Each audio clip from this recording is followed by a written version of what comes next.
Une réunion des ministres des Affaires étrangères de l'OTAN vient de commencer à Bruxelles, où des discussions sont attendues sur les pourparlers de paix en cours en Ukraine, ainsi que sur les questions de défense.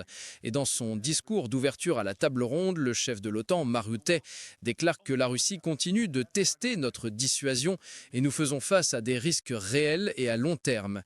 Rutte poursuit en disant que la Russie a violé son espace aérien avec des avions et des drones, a mené des sabotages et a envoyé des navires espions dans ses eaux.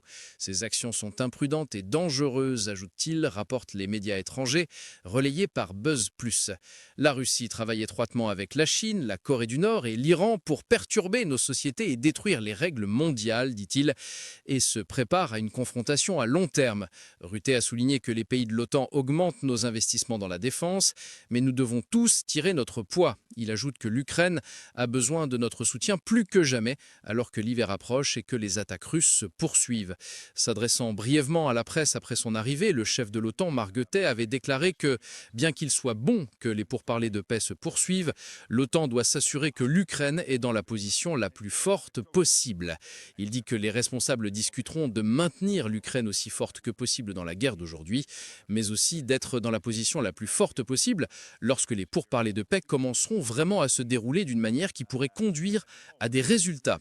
Rutte ajoute que la meilleure façon de faire pression sur la Russie est de s'assurer que les armes continuent d'affluer en Ukraine et que la Russie ressente le coût des sanctions économiques.